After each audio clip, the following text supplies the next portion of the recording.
Oi, gente, vamos falar hoje de alimentação e doença hematológica. Eu não sou nutricionista, eu não sou nutróloga, então eu não tenho nem licenciamento, vamos chamar assim, eu não estudei para dizer o que o paciente deve ou não deve comer, como deve ser a dieta de cada um. Mas existe uma interseção aí com a minha especialidade, que é a alimentação aumentando o risco de câncer e outras doenças, né? Então, hoje, gente, a gente está vivendo um cenário mundial que é muito emblemático, né?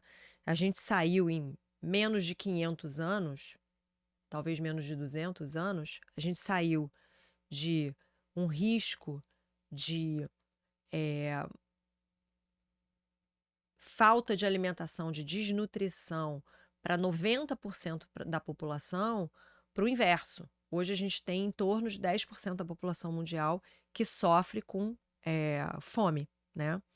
Claro que isso não minimiza em nada o problema dessas pessoas, 10%. Se fosse uma pessoa, tem que ser tratado socialmente, mas o foco do vídeo é falar dessa mudança e o que veio com isso, né? Então, essa mudança veio por conta das técnicas de agronomia e agropecuária no geral, e eu não vou entrar no detalhe disso, não entendo nada disso, só posso dizer que isso propiciou que a gente chegasse onde chegou e também veio com isso uma grande pressão da indústria de alimentos por alimentos que começaram de uma maneira inocente, era só pelo paladar, pela conveniência, mas que à medida que o tempo foi passando, foi se entendendo as consequências para o organismo desses alimentos.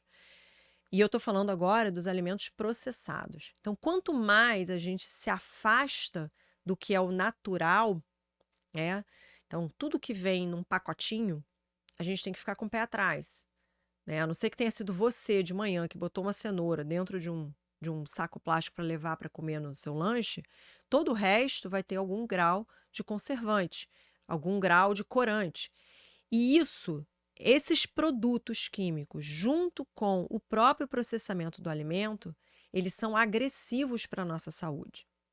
Isso não é uma bobagem, gente. Isso tem muito estudo mostrando que é uma agressão direta às células, então eles aumentam o risco de câncer gastrointestinal, principalmente intestinal. Isso está mais do que consolidado que o alimento processado faz isso. Por ação direta e por uma segunda ação, que é a ação na microbiota, que são os nossos bichinhos dentro do intestino, né, que são as nossas bactérias, fungos e vírus. Eles são muitos tipos diferentes, gente. E eles cumprem, todo mundo tem isso, e eles cumprem um papel, ou vários papéis importantes no para a nossa saúde, ou o contrário, eles podem prejudicar a nossa saúde. Então, essa alimentação equivocada, usando o alimento processado, ela facilita, além de ter uma lesão direta da célula, né? E a lesão direta, o que que é isso? Ela machuca a célula. Vamos colocar num português que vocês possam entender. Ela machuca a célula e ela leva essa célula a se multiplicar de uma forma errada. Ela pode ser mutagênica, ela pode induzir uma mutação genética, a célula sofreu uma alteração e ela, ao invés de morrer porque está errada, ela continua se perpetuando, que é o precursor do câncer, né? Então, a comida processada, ela tem esse papel direto. Mas ela também tem um papel indireto na microbiota, que é como? É como, eu vou dar um exemplo que eu escutei uma vez de uma médica, uma nutróloga, e eu roubei para mim, porque eu acho muito interessante esse exemplo. Vamos imaginar que o nosso intestino é uma festa, né? E você convidou para essa festa, tem gente legal e gente que não é legal.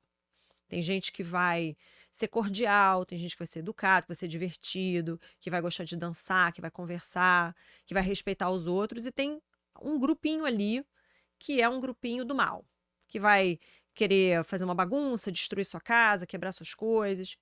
É como se fosse isso. A gente tem diversos tipos dentro do nosso intestino. Quando a gente come a comida processada, não é só comida processada, mas o pior, o maior vilão é a comida processada atualmente.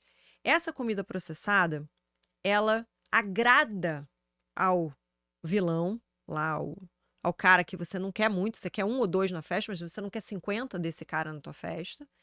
E o cara que é legal, né, a bactéria, o vírus, o fungo que é do bem, principalmente as bactérias, elas não gostam desse tipo de comida, então elas vão embora. É como se você estivesse dizendo para essas pessoas maneiras que você quer que fiquem na tua festa: ah, não, você não tem comida para você aqui. E essas pessoas vão embora. E essas pessoas do mal começam a chamar outras pessoas do mal. Então, essas bactérias que são ruins para a gente, elas se proliferam num ambiente de comida processada e as bactérias do bem, elas morrem, elas somem do nosso organismo. Então, ocorre um desequilíbrio nessa microbiota a favor daquilo que você não quer. E esse estudo do microbioma, ele está sendo muito aprofundado atualmente.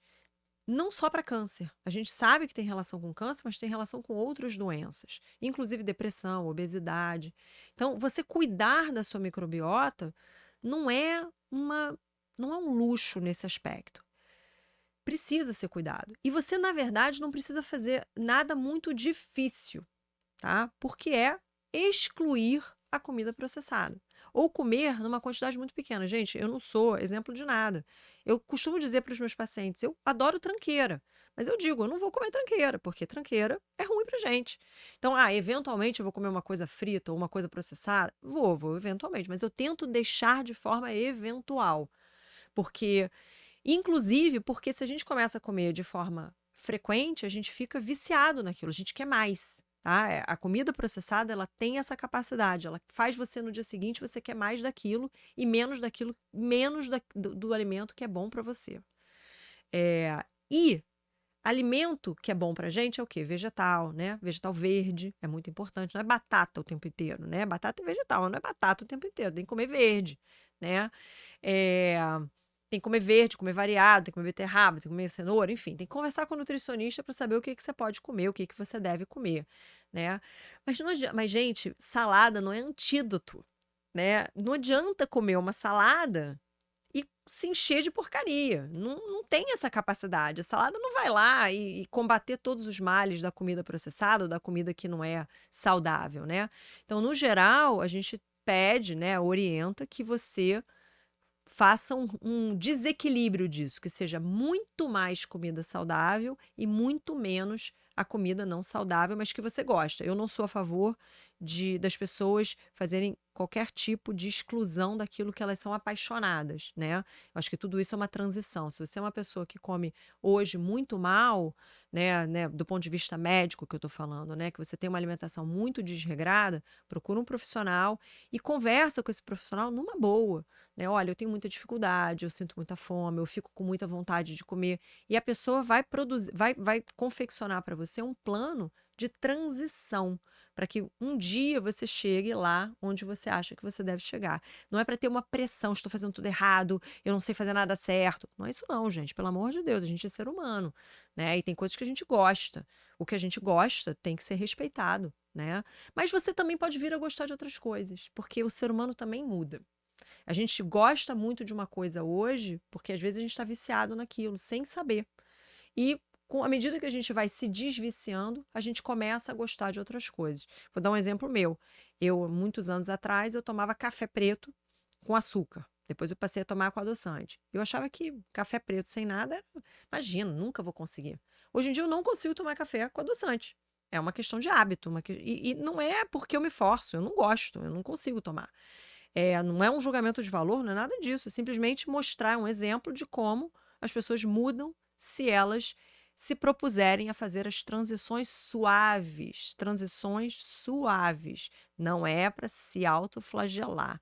A gente é ser humano, tem que se tratar, a gente tem que tratar a gente mesmo com carinho, mas tem que ter consciência do que a gente está fazendo. A salada não é antídoto para a comida ruim. A comida ruim, a comida processada, ela é muito ruim para o nosso organismo, inclusive porque ela tem, às vezes, plástico. Salsicha tem plástico. E a gente não deve comer plástico, porque plástico não é para ser digerido por nós, né? Então, eu falo da salsicha por causa dos todos os trabalhos que saem de salsicha mostrando que salsicha é uma coisa muito danosa para o nosso organismo. Então é isso, gente. Cuidem da alimentação de vocês, procurem um profissional. Eu não sou essa profissional, tá? Eu sou hematologista, mas procurem um nutricionista, procurem um nutrólogo para orientar aquilo que é importante para vocês comerem e comecem esse plano de tirar do organismo, tirar aquilo que é muito processado, porque realmente não faz bem. Só faz bem para o bolso dos donos das grandes indústrias alimentícias.